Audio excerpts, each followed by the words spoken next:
भारत की अखंडता और एकता के लिए और संप्रभुता के लिए कई ऐसे महान व्यक्ति उन्हें काम किया है। उसमें से एक महान व्यक्ति थे डॉक्टर श्यामा प्रसाद मुखर्जी। हम सबको पता है कि उनका जीवन पूरा का पूरा जीवन बलिदानों पर ही बीता है। उन्होंने पूरे जीवन में बलिदान के अलावा कुछ किया ही नहीं है, बलिदान ही दिया है देश के लिए। और एक ऐसी मिसाल पेश की है कि इंसान चाहे कुछ भी करे मगर वो अपना पूरा जीवन देश के लिए बलिदान कर सकता है। और कश्मीर के लिए तो उनकी जान भी उन्होंने खपा दी है, उनका जीवन खपा दिया है। डॉक्टर श्यामा प्रसाद मुखर्जी की अलग अलग जीवन के पहलू हैं। शिक्षण शास्त्री थे। 33 साल की छोटी उम्र में ही कोलकाता यूनिवर्सिटी के वो वाइस चांसलर बने। उनके पिताजी आशुतोष मुखर्जी भी यही यूनिवर्सिटी के उपकुलपति यानी कि वाइस उपकुलपति यानी प्रो वाइस चांसलर भी रह चुके थे। और श्यामा प्रसाद जी ने उनके पिता का जो वारसा था वो बराबर ढंग से निभाया। ऐसा भी कह सकते हैं कि भारत की सबसे पुरानी यूनिवर्सिटी के सबसे young vice chancellor doctor Shyama Prasad ji थे। ये श्यामा प्रसाद जी, अपने को आश्चर्य होता है कि जीवन आज के परिस्थिति में लोग सच बोलने को डरते हैं। वाइस चांसलर लोग होते हैं वो उनको डर लगता है कि मैं हिंदू हूं या हिंदू के लिए काम करना उनको डर लगता है। जबकि डॉक्टर श्यामा प्रसाद मुखर्जी यूनिवर्सिटी के वाइस चांसलर होने के बावजूद उन्हें हिंदू समाज के लिए बहुत बड़ा काम किया है। जब भारत और पाकिस्तान का जब विभाजन हुआ उस टाइम के ऊपर डॉक्टर श्यामा प्रसाद मुखर्जी ने उसके पहले के समय में हिंदू समाज को संगठित करने का प्रयत्न किया। नोआखली की चाहे घटना हो, ढाका की घटना हो या अन्य स्थान की घटना हो, तो 1946 में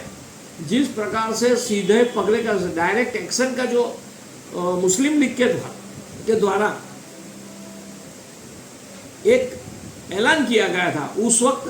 पूरे हिंदू समाज को संगठित किया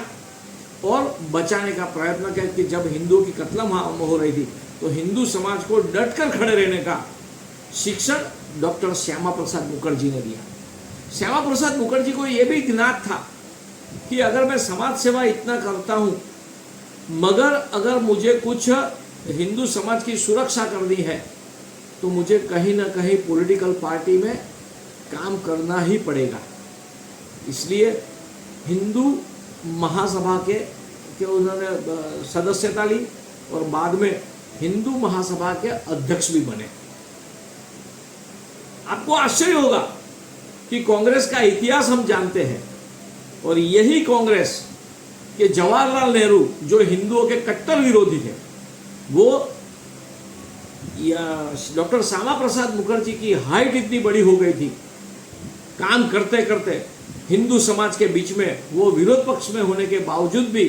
श्यामा प्रसाद मुखर्जी को जवाहरलाल नेहरू ने उनके प्रधानमंडल में भी लेना पड़ा था।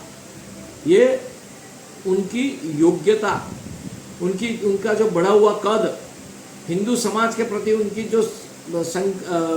प्रतिबद्धता, उसके कारण वो नेहरू के प्रधानमंडल में वो मंत्री भी बने।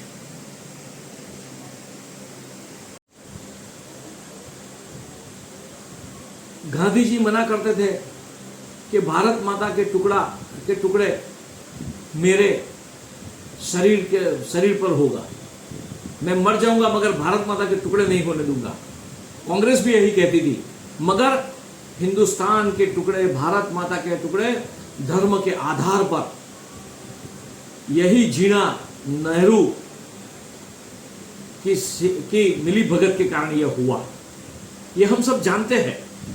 हमको यह भी पता है कि जब भारत के टुकड़े हुए तब उसका विरोध डॉक्टर श्यामा प्रसाद मुखर्जी ने किया था, और उस वक्त के जो विभाजन हुआ उसमें बंगाल, आधा से ज़्यादा बंगाल पाकिस्तान में चला गया था। और उस वक्त हिंदू समाज की सलामती के बारे में नेहरू जी ने बहुत बार वचन दिया था, मगर उनकी ओर से, नेहरू गवर्नमेंट की ओर से हिंदू की सलामती की कोई चिंता नहीं हुई। उसके कारण, और नेहरू और लियाकत की जो समझौती हुई थी उसके विरोध में भी उसका विरोध भी डॉक्टर श्यामा प्रसाद मुखर्जी ने किया था। 8 अप्रैल 1950 के दिन ये विरोध के आधार पर हिंदू समाज का सुरक्षा नेहरू सरकार नहीं कर पाई, उसके कारण उन्होंने प्रधानमंडल में से भी राजीनामा दिया। अगर वो चाहते तो प्रधानमंडल में रह के लंबे समय तक सत्ता में रह सकते थे, मगर वो सत्ता के लालचू नहीं थे। उन्हें सबसे पहले हिंदू समाज की, हिंदू बहन बेटियों की सुरक्षा की चिंता की थी, और यही उनकी संकल्पता, प्रतिबद्धता के कारण उनको ऐसा ध्यान में आया कि भले मैं हिंदू महासभा का काम करता हूँ, हिंदू महासभा का अध्यक्ष हूँ, परंतु जब एक दफे भारत का विभाजन धर्म के आधार पर हो चुका है और भारत के अंदर जो भी रहते हैं उन सभी का दायित्व मेरा है, चाहे वो हिंदू हो, मुस्लिम हो, सिख हो, पारसी हो, ये सभी का दायित्व मेरा है। उसके कारण उन्हें ऐसा सोचा कि कोई ऐसा पक्ष जिसमें सभी समाज की सुरक्षा कर सकूं, सभी समाज का उसमें प्रभुत्व हो, सभी समाज ये उसी पक्ष में सम्मिलित हो, और उसके लोग भी नए पक्ष में हो, ऐसा सोचकर वो सोच रहे थे नया पक्ष की स्थापना करने का।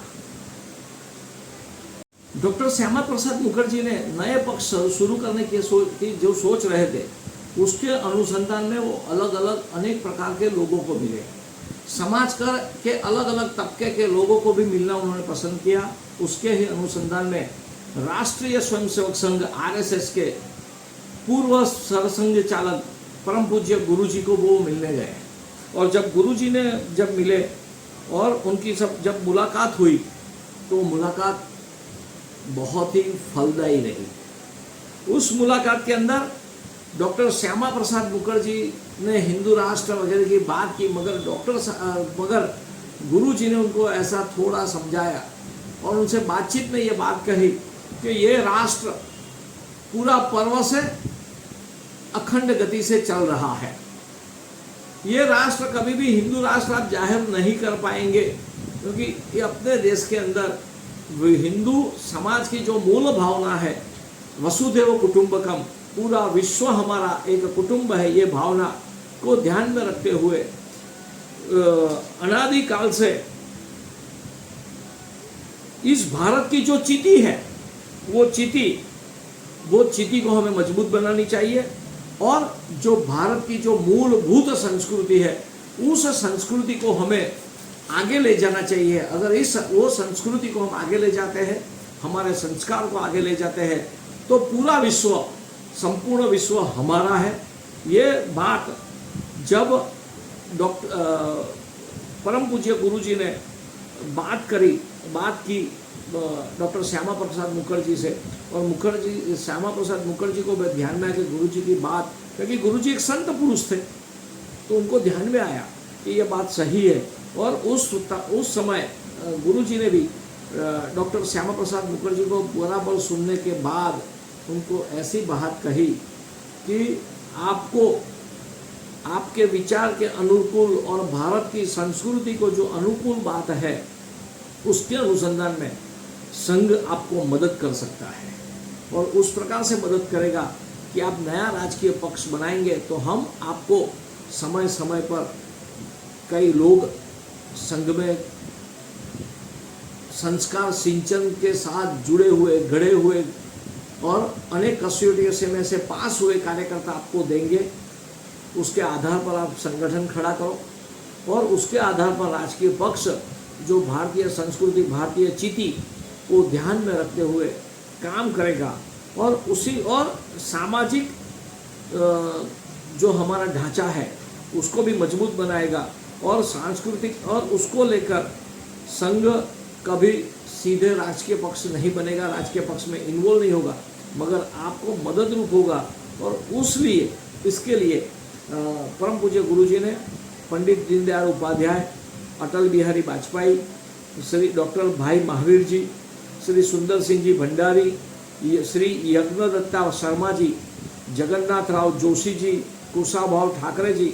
गुजरात के अंदर वसंत भाई गजेंद्र गडकर जी, महाराष्ट्र में वसंत भागवत जी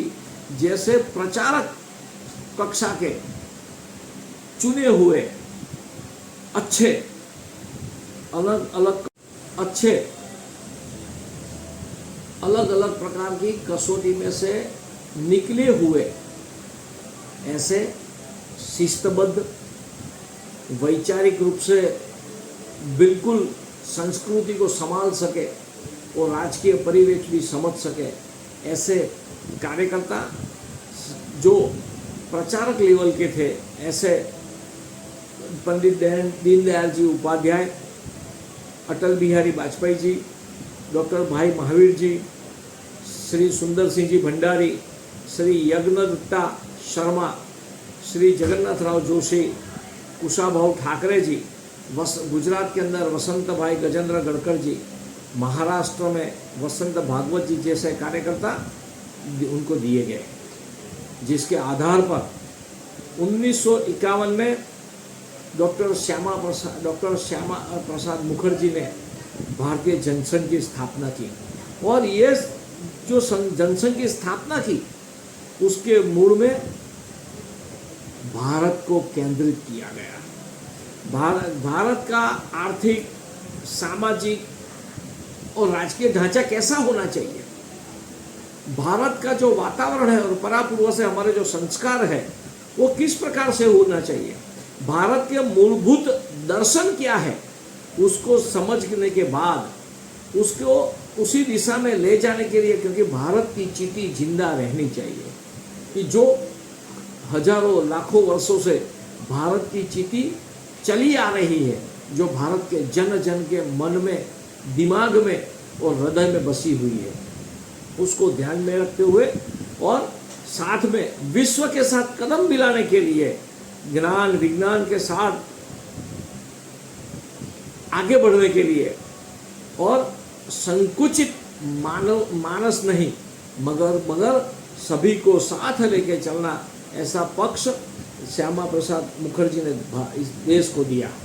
1951 की पहले ही चुनाव में ये पक्ष ने जनसंघ ने, भारतीय जनसंघ ने लोकसभा में 3 सांसदों को जीत के भेजा और जितने भी मत आए वो मत 6% थे। इसके आधार पर हिंदू महासभा पहले ही चुनाव में एक मान्य राजकीय पक्ष करके अस्तित्व में आया। उसके बाद हिंदू महासभा के 4, राम राज्य परिषद के 3 और अनुकूल विचार वाले जो अपक्ष संसद सभ्य थे उनको मिलाकर संसद में नेशनल डेमोक्रेटिक पार्टी बनाई। उस पार्टी के आधार पर कुल 32 लोग उनके साथ जुड़े, अलग अलग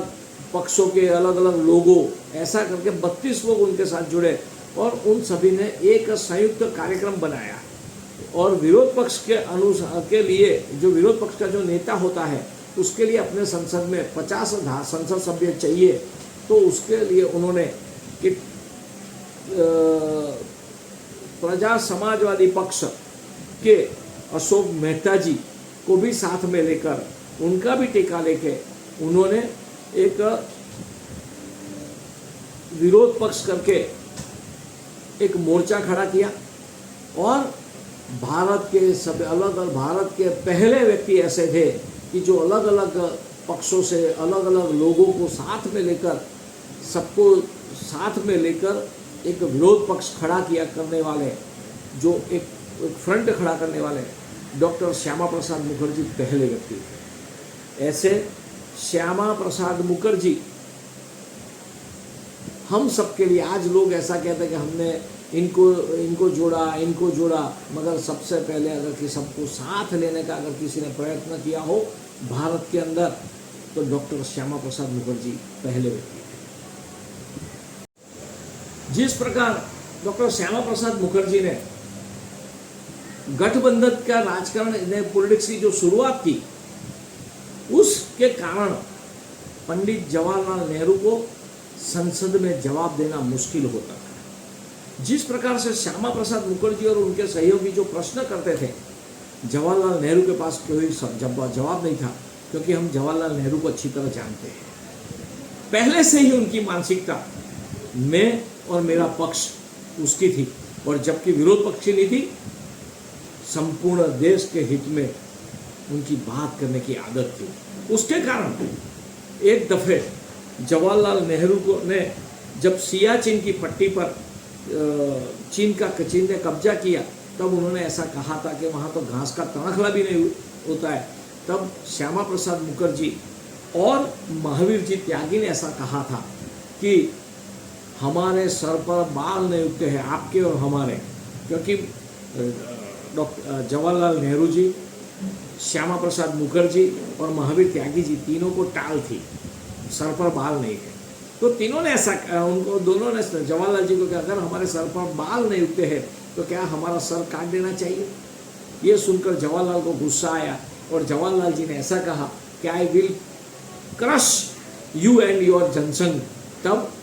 श्यामा प्रसाद मुखर्जी ने संसद के अंदर खड़े होकर कहा कि मैं आपकी ये जो क्रशिंग की मेंटालिटी है उसको मैं क्रश कर दूंगा, क्योंकि मुझे खबर है, मुझे पता है कि मुझे देश के हित में काम करना है, मुझे मेरी पार्टी या मेरे लोगों के हित में नहीं करना है, पूरे देश के हित में और लोकशाही के हित में काम करना है। और उसी के आधार पर जब देशमुख जी ने कोई एक जो नाना मंत्री थे, उन्होंने एक सब्जेक्ट रखा था और एक नीति बनाई थी, तो पूरे लोग सब विरोध पक्ष उसका विरोध कर रहे थे और कांग्रेस के लोग भी चुप थे। तब श्यामा प्रसाद मुखर्जी खड़े होकर नाना मंत्री की नीति का स्वीकार किया था, और तब उनको पूछा गया कि आप विरोध पक्ष में हैं और आप उसके बावजूद भी कांग्रेस की ये नीति की बात कर समर्थन दे रहे। तब श्यामा प्रसाद जी ने ऐसा कहा था कि मैं विरोध पक्ष में हूँ, विरोध पक्ष का नेता हूँ, इसका मतलब ऐसा नहीं है कि मैं देश का हर काम में जो सत्तारूढ़ पार्टी है उसका विरोध करूंगा। मैं विरोध पक्ष में होने के बावजूद भी देश के हित में जो होगा उसी की बात करूंगा, और यही मेरा काम है, और लोकशाही की सच्ची बात भी यही है। तो ये थे श्यामा प्रसाद मुखर्जी की ये वैचारिक पहुंच, यानी कितने ऊंची सोच थी। वैचारिक जो सोच होती है, आज की परिस्थिति हम देखते हैं कि जिस प्रकार से अगर नरेंद्र मोदी जी का विरोध है तो उसकी सरकार चाहे कुछ भी करे, अच्छा करे, तो उसका विरोध करना, क्योंकि नरेंद्र मोदी का विरोध है। तो ये जो मेंटालिटी है, ये मेंटालिटी को समझनी चाहिए। एक ऊंची सोच सबको लोकशाही के हित में, देश के हित में करनी चाहिए, और ये सोच देने वाले सबसे पहले अगर कोई भारत के राजकारण में व्यक्ति थे तो सबसे पहले व्यक्ति थे डॉक्टर श्यामा प्रसाद मुखर्जी। ऐसा मानते हैं कि आत्मा कभी मरती नहीं है, आत्मा देह बदलती है, या तो भगवत स्वरूप में कहीं ना कहीं विराजमान होती है। तो ये भगवत स्वरूप जो देह था, आत्मा थी, उस आत्मा को खूब शांति मिले, यही प्रभु के चरणों में प्रार्थना। और भारत माता की सेवा इस प्रकार से कहीं न कहीं महापुरुष करते रहे, ऐसे ही परम कृपालु परमात्मा के चरणों में मेरी विनती। और ऐसे हमारे डॉक्टर श्यामा प्रसाद मुखर्जी राष्ट्रवादी कर्मयोगी थे, राष्ट्र के कर्मयोगी थे, ऐसा मेरा स्पष्ट रूप से मानना है। वंदे मातरम। डॉक्टर श्यामा प्रसाद मुखर्जी ने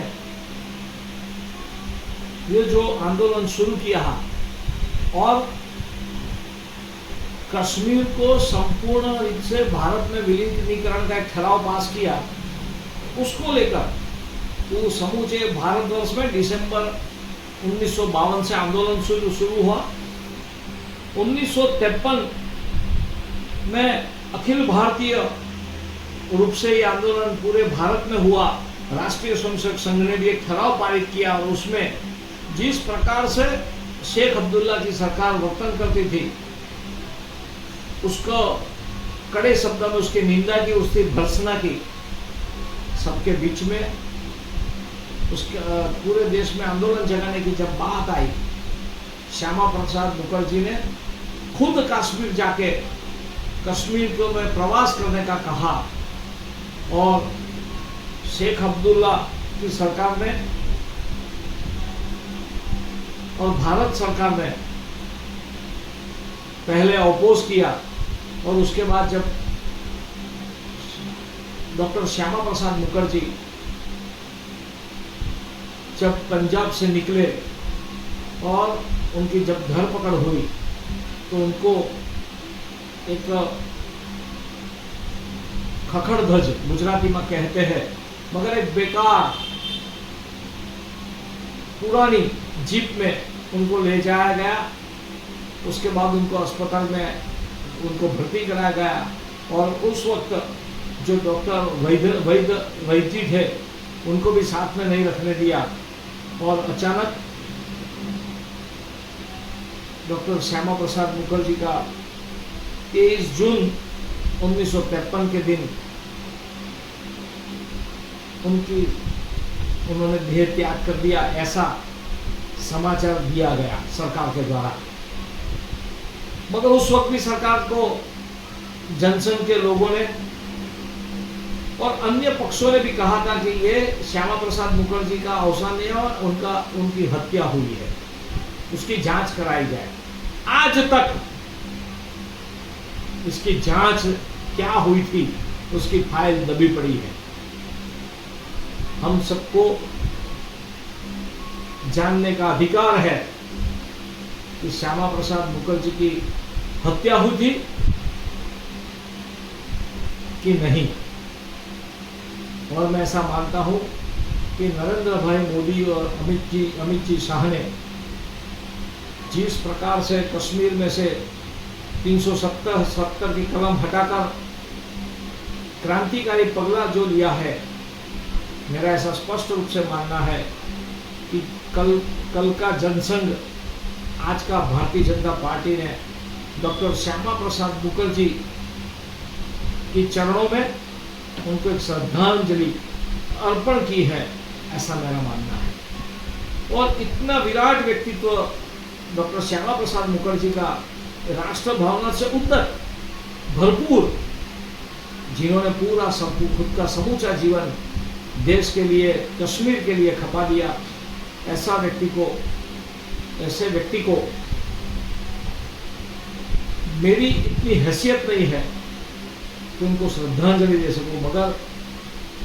माँ भारती की चरणों में और प्रभु के पास, परम कृपालु परमात्मा के पास मैं ऐसा निवेदन करता हूं कि आज श्यामा प्रसाद मुखर्जी की आत्मा जहां कहीं हो, वहां देश की अखंड एकता और अखंडता के लिए, देश के संप्रभुता के लिए डॉक्टर श्यामा प्रसाद मुखर्जी ने हर संभव प्रयत्न किया। उन्होंने आखिरी दम तक देश की एकता के लिए लड़ते रहे, कश्मीर के लिए लड़ते रहे, उसके लिए उनकी जान निकाल दी, अपना खुद का बलिदान दे दिया, मगर कहीं पर भी समाधान को स्वीकार नहीं किया। अब सबको पता होगा कि कश्मीर में जिस प्रकार से नेहरू जी ने आर्टिकल 370 जो लगाई थी, वो डॉक्टर श्यामा प्रसाद मुखर्जी को मंजूर न था। एक देश में दो प्रधान, यानी कि वजीर आजम, एक प्रधानमंत्री भारत का और एक कश्मीर का, एक देश में दो निशान, दो विधान, यानी दो अलग अलग ध्वज, ये श्यामा प्रसाद मुखर्जी को कतई पसंद नहीं था और उसके लिए श्यामा प्रसाद मुखर्जी ने पूरे भारत में आंदोलन चलाया और उसके लिए श्यामा प्रसाद मुखर्जी ने 1952 में प्रजा परिषद के नाम से पूरे भारत में सत्याग्रह किया। यह सत्याग्रह के दौरान ऐसा कह सकते हैं कि नेहरू की गवर्नमेंट ने इस सत्याग्रह को खत्म करने के लिए अनेक लोगों को बंदी बनाया, जेल में भेजा। उस जेल में एक प्रेमनाथ डोगरा भी थे जो 18 महीने तक जेल में रहे। जेल में से वापस आने के बाद डॉक्टर श्यामा प्रसाद मुखर्जी ने प्रेमनाथ डोगरा जी को ऐसा कहा कि आपको कश्मीर में जो मुश्किलें पड़ रही है, 370 हटाने की जो बात हम कर रहे हैं और कश्मीर में एक ही देश में 2 प्रधान, 2 विधान, 2 ध्वज जो है उसको हटाना है, तो कश्मीर की जो जनता है उसकी आवाज पूरे भारतवर्ष में ले जाओ, तो पूरे भारत के नागरिकों को पता चले कि इस देश में जवाहरलाल नेहरू और कांग्रेस ने कितना बड़ा नुकसान किया है 370 लगाकर। और उसके आधार पर प्रेमनाथ डोगरा जी पूरे भारत में घूमे, अलग अलग जगह पर जाके प्रेमनाथ जी ने भारत के लोगों को ये बात समझाई ताकि भारत के लोगों को ध्यान में आया। और ये सत्याग्रह इतना बड़ा चला कि पूरे देश में कश्मीर विषय लेकर आवाज उठने लगी, जो आज तक उठ रही थी, जो नरेंद्र भाई मोदी जी ने 370 को हटाकर डॉक्टर श्यामा प्रसाद मुखर्जी, प्रेमनाथ डोगरा जी, ऐसे कई लोगों ने, अनगिनत लोगों ने बलिदान दिया है कश्मीर के लिए। उन सभी की आत्मा को शांति मिले, उस प्रकार का काम किया है। हमें भी यह समझने की जरूरत है कि जब श्यामा प्रसाद मुखर्जी इसके अनुसंधान में, सत्याग्रह के अनुसंधान में और वहां मीटिंग लेने के लिए जब जम्मू कश्मीर गए